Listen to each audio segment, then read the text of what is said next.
lei de Kepler, uma linha imaginária ligando o Sol a um planeta, varre áreas iguais em campos iguais. Esta lei das áreas iguais também se aplica aos vórtices de furacões, tempestades e até mesmo banheiras.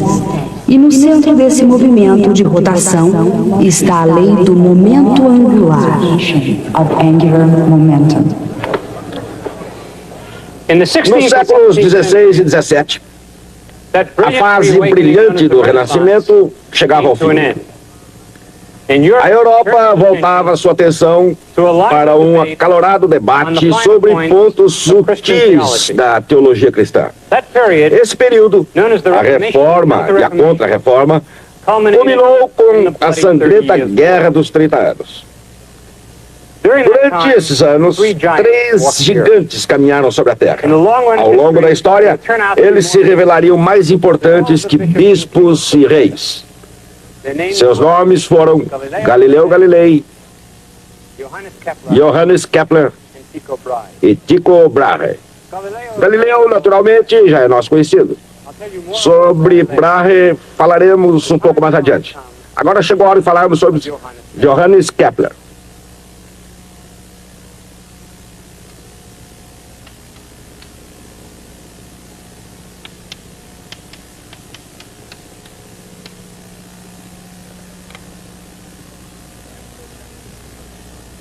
Kepler certamente não tinha o aspecto de um gigante.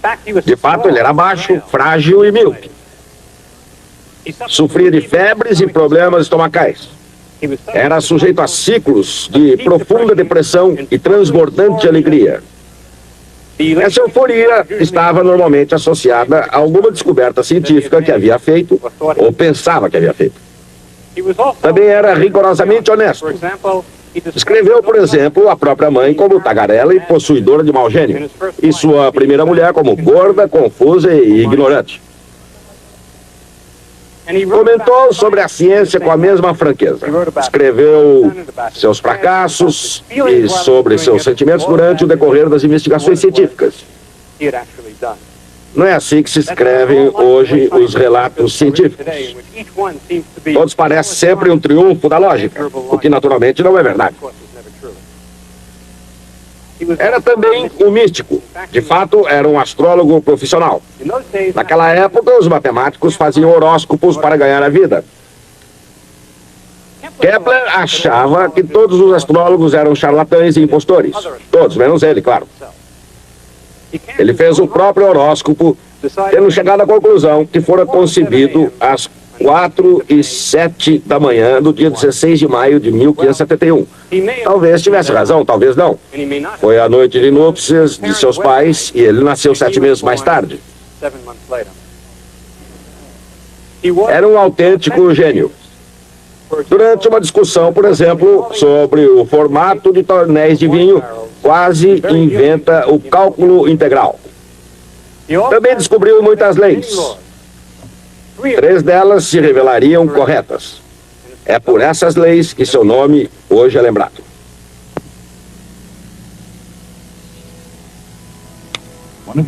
Uma das 3 leis de Johannes Kepler, a segunda, revelou-se um dos mais sedutores e universais princípios da natureza. Um princípio que explica a forma das galáxias e a fúria dos furacões.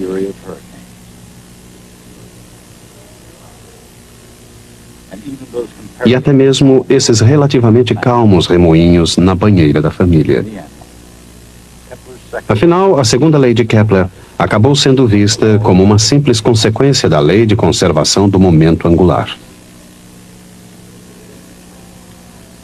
Mas, no início, sua ideia foi considerada uma extravagância, um corpo de conhecimento grego talhado em pedra, uma afronta contra a anatomia aceita do universo.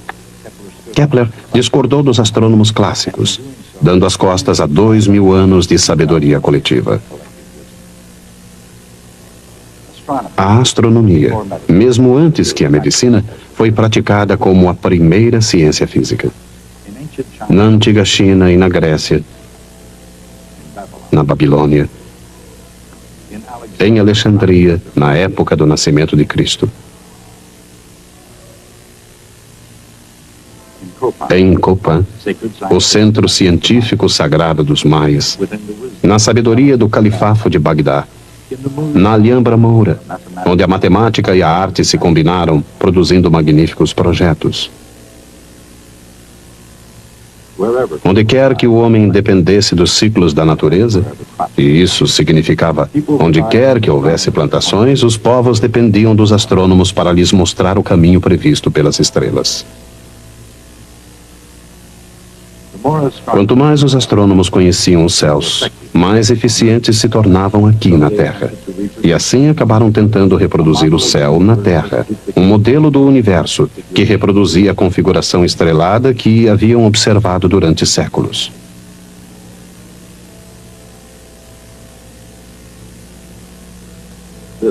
Essa não era uma tarefa fácil, nem mesmo para as mentes mais brilhantes da época áurea.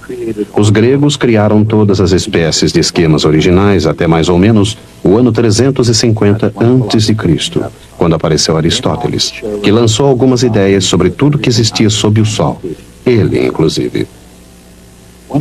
Uma das coisas que Aristóteles afirmava com segurança era que a Terra era o centro do universo.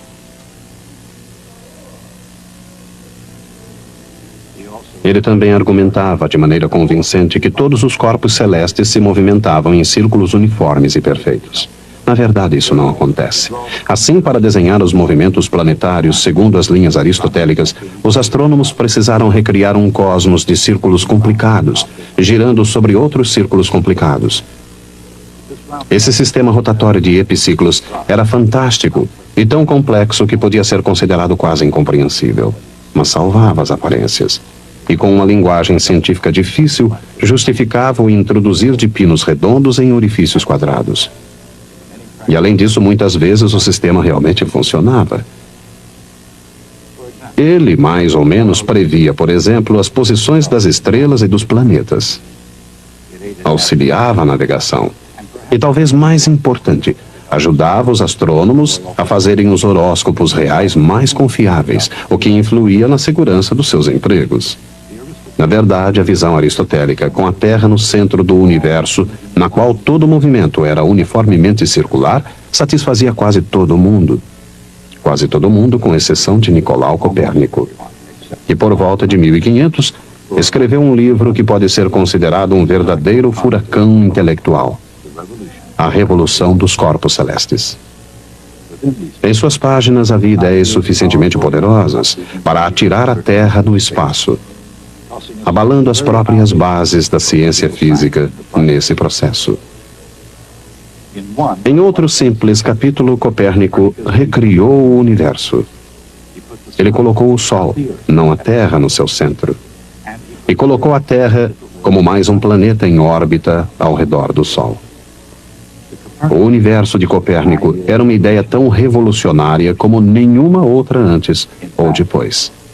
Na verdade, a partir de Copérnico, a palavra revolução passou a significar uma mudança radical. Mas, mesmo enquanto tentava derrubar as ideias de Aristóteles, Copérnico conservou a prática arraigada da atividade do astrônomo: manter as aparências. Os planetas giram em torno do Sol, ele ousou dizer, e não em circunferências perfeitas, nem com velocidades uniformes. No entanto, para manter as aparências, ele não ousou ir mais longe.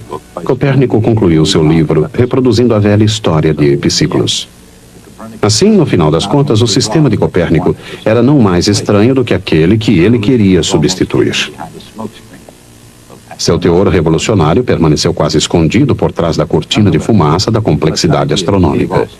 De qualquer maneira, essas ideias produziram centelhas que incendiaram a imaginação de Johannes Kepler. Ele sabia que Copérnico havia minado a estrutura da primeira grande máxima da antiguidade. Uma vez que a Terra não era o centro fixo do universo, Kepler estava livre para se desviar do movimento circular uniforme. Mas o que poderia tomar o seu lugar?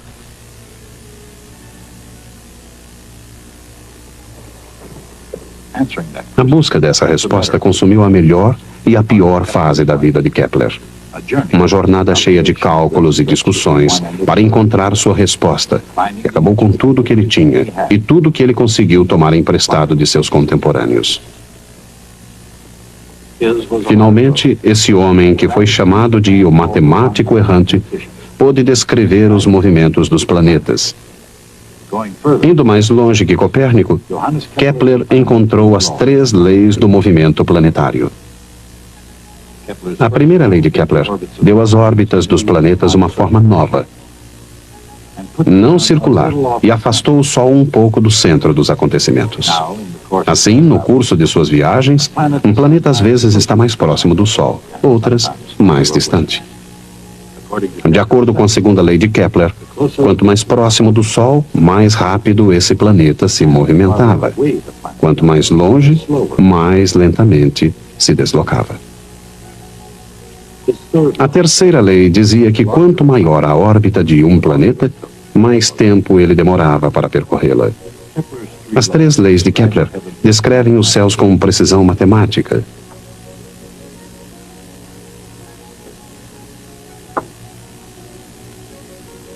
Ao mesmo tempo, seus princípios também se aplicam bem perto de nós.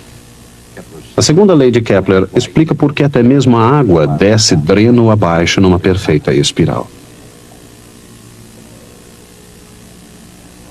Girando, girando, circulando cada vez mais rapidamente, a água finalmente se abre, formando um orifício no centro. Um remoinho ao qual cientistas dão o nome de vórtice. Nem todo vórtice permanece assim calmo, ou ao alcance do homem. Uma elevação de ar, movimentando-se a princípio em circunferências suaves, pode transformar-se num vórtice ameaçador, o furacão. Como um astrônomo do século XVII, Kepler estava preocupado com a meteorologia, mas sua busca de uma resposta para a questão de por que os planetas se movem dessa maneira o levaria acima da atmosfera terrestre. Caberia a Newton determinar por que os planetas se movimentam mais rapidamente quando estão mais próximos do Sol. Mas Kepler descobriu quão mais rápido eles se movem quando se aproximam do Sol. À medida em que um planeta se move em torno do Sol, o vetor do Sol ao planeta varre áreas iguais em tempos iguais. Quando o planeta está longe do Sol, movimentando-se lentamente, ele varre uma determinada área num determinado período. Quando está mais próximo do Sol, movimentando-se mais rapidamente, cobre a mesma área no mesmo período de tempo. Em resumo, essa é a segunda lei de Kepler.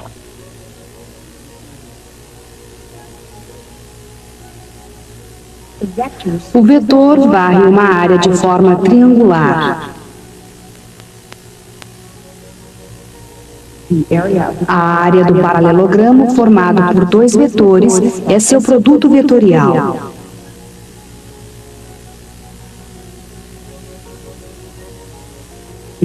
A área do triângulo é justamente a metade disso. Transformando isso numa derivada, o resultado é a velocidade da variação do vetor. dA dt é igual a meio R vetorial V, uma constante, exatamente o mesmo em todas as partes da órbita do planeta. A lei das áreas iguais de Kepler não se aplica apenas aos planetas em órbita. Aqui, cada gota obedece à mesma lei. A água parece calma, parada, imóvel. Mas devido à rotação da Terra, entre outras razões, a água em qualquer recipiente circula. E às vezes a água em movimento produz efeitos cada vez mais surpreendentes. A princípio, ela escoa lenta e suavemente. Mas à medida em que flui, a água começa a circular em torno do dreno. Exatamente como os planetas de Kepler, ela varre áreas iguais em tempos iguais. Mas ao contrário dos planetas, a água se movimenta em circunferências cada vez menores, cada vez mais rapidamente até atingir o seu vórtice. O remoinho perdura até a água escorrer. Uma vez iniciado o movimento do vórtice, é muito difícil interrompê-lo. Objetos em rotação, um planeta, a água, até mesmo um patinador no gelo, todos obedecem à mesma lei básica. Não se trata da lei de áreas iguais, que é uma consequência relacionada, porém, incidental, de uma lei mais profunda da natureza. Trata-se da lei da conservação do momento angular. O que é momento angular? A conservação da quantidade de movimento vem da lei de Newton. A força é igual à velocidade de variação da quantidade de movimento. Se não há força, a quantidade de movimento não se altera. Ela é constante. Em outras palavras, a quantidade de movimento é conservada. Mas uma estranha mudança ocorre quando o momento é angular. Mesmo que uma força seja aplicada a um corpo, alguma coisa ainda pode ser zero. E alguma coisa é igual a zero. Não a força, mas a torção. Em termos matemáticos, R vetorial F igual a zero. Naturalmente, nem todas as forças se comportam dessa maneira. Para abrir uma válvula, por exemplo, ou fazer uma roda girar, uma torção é tudo o que é necessário. Mas no caso de um planeta em órbita, ou da água escorrendo através de um cano, e até mesmo de um furacão, não existe essa força de torção. Na verdade, a gravidade e a pressão do fluido, as principais forças em ação nos vórtices, não podem ser aplicadas no centro do movimento. Por quê? Porque nesses casos, R vetorial F igual zero.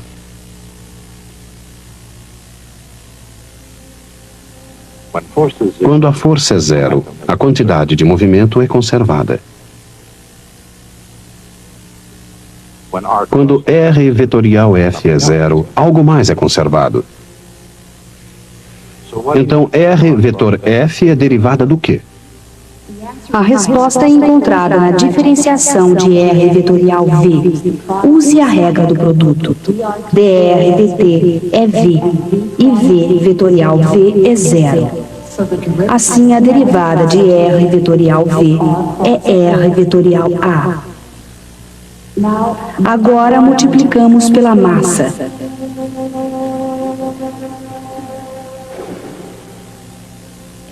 L é M vezes R vetorial V.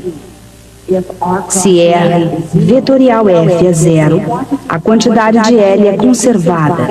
L é chamado momento angular. R vetorial F. A força de torção é chamado de torque. Por exemplo, um planeta em órbita não sofre torque nenhum. Ele tem momento angular constante. É por isso que a segunda lei de Kepler é verdadeira. De acordo com a lei da inércia, um corpo movimentando-se em linha reta manterá sua velocidade constante, a menos que sobre ele seja aplicada alguma força. Da mesma maneira, um corpo em rotação continuará girando a menos que uma torção ou torque lhe seja aplicado.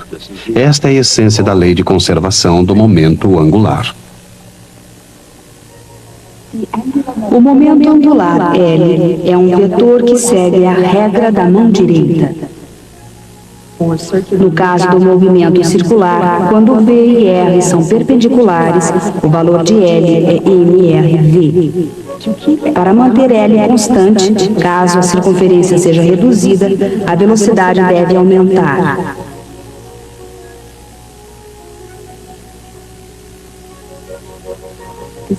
A mesma regra básica explica a segunda lei de Kepler. Numa órbita elíptica, o planeta deve se mover mais rapidamente quando está mais próximo do Sol e mais lentamente quando está mais distante dele. A mesma ideia se aplica a um patinador girando em circunferências. Quando ele recolhe os braços, todo o seu corpo gira mais depressa para conservar o momento angular. É claro que a água quente é diferente do gelo, mas a física é mais ou menos a mesma. A água que não se encontra em estado sólido não tem viscosidade suficiente para se aplicar muito torque. Sua força principal é dirigida ao buraco para substituir a água que se escoa. Longe do centro, a água circula em circunferências grandes e preguiçosas. Mas conforme se aproxima do centro, sua velocidade aumenta, até que, como um furacão, ela se abre num vórtice. Um furacão constitui um fenômeno semelhante ao remoinho, só que de cabeça para baixo. Esse vórtice se inicia quando o ar calmo no centro se move para cima, forçando o ar circulante na base a substituí-lo.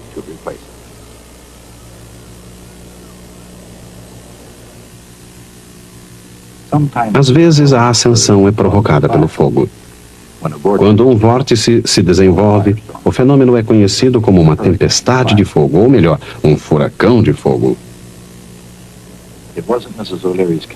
Não foi a vaca de propriedade da senhora O'Leary a responsável pela devastação de Chicago em 1871. O responsável foi o vórtice de um furacão de fogo. Durante a Segunda Guerra Mundial, como as vítimas puderam aprender, as tempestades de fogo, uma vez iniciadas, eram muito difíceis de serem niveladas. Aparentemente duram eternamente. A mancha vermelha de Júpiter é um enorme furacão em atividade pelo menos desde 1610. Galileu foi o primeiro a observá-la, quando olhava 4 dos satélites de Júpiter orbitando num plano. De maneira semelhante, os anéis de Saturno são satélites num plano em torno de um corpo central. A estrutura de todo o sistema solar é constituída dessa mesma forma. Além disso, muitas galáxias compartilham da mesma forma básica. Um disco chato em volta de um centro globular. Na estrutura do universo, por que seria essa forma de disco tão generalizada? Provavelmente em virtude da conservação do momento angular. Imaginemos uma galáxia que começa como um enorme globo esférico, uma gigantesca massa giratória, de protoestrelas, grãos e poeira cósmicos. Imaginemos cada partícula de matéria atraída pela gravidade de toda a matéria do interior desse globo, concentrando-se partícula a partícula num ponto do centro. À medida em que as partículas se deslocam para o seu interior, elas vão adquirindo velocidade, movimentando-se cada vez mais rapidamente, em vez de cair em direção ao centro. Elas estão em órbita e continuam em órbita para sempre. É assim que o momento angular ajuda a projetar a forma do universo. Em 1562, ocorreu uma importante conjunção dos planetas superiores. O evento foi observado com emoção por um mundo mergulhado na astrologia. Descobriu-se que as antigas tabelas astronômicas de predições astrais estavam defasadas de alguns dias. E as novas tabelas de Copérnico eram ainda piores. Tudo isso teve um efeito devastador sobre um jovem aristocrata dinamarquês. Seu nome era Tycho Brahe.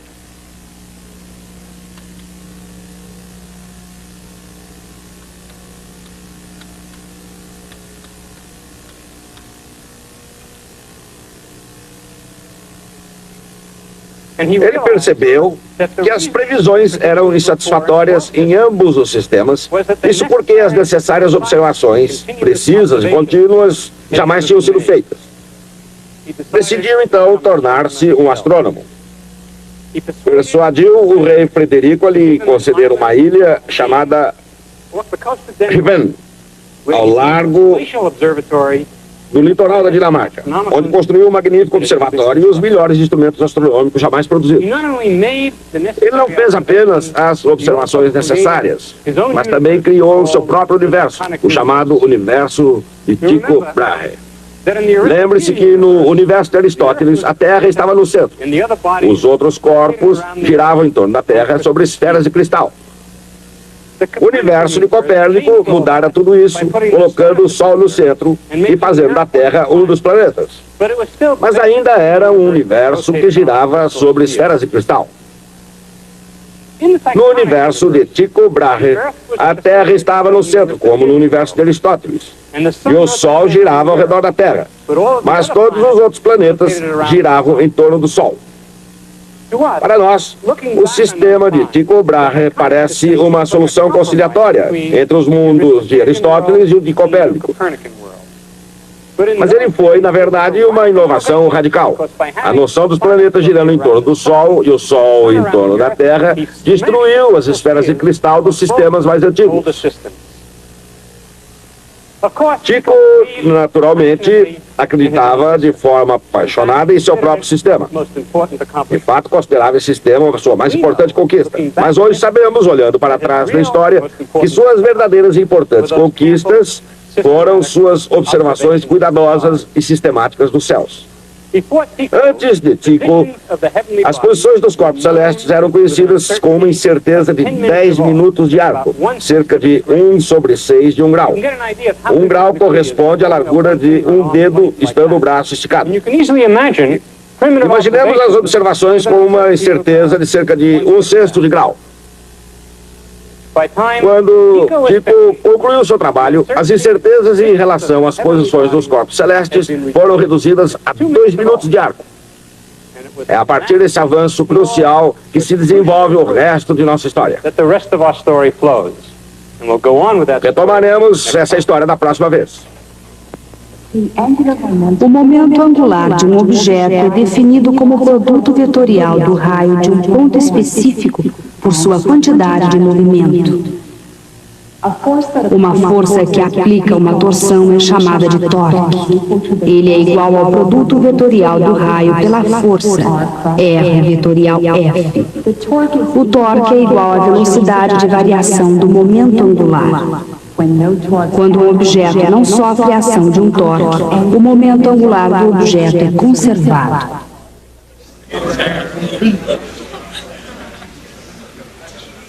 26 weeks. Just emotions, right? 26 weeks. Marvin's mine.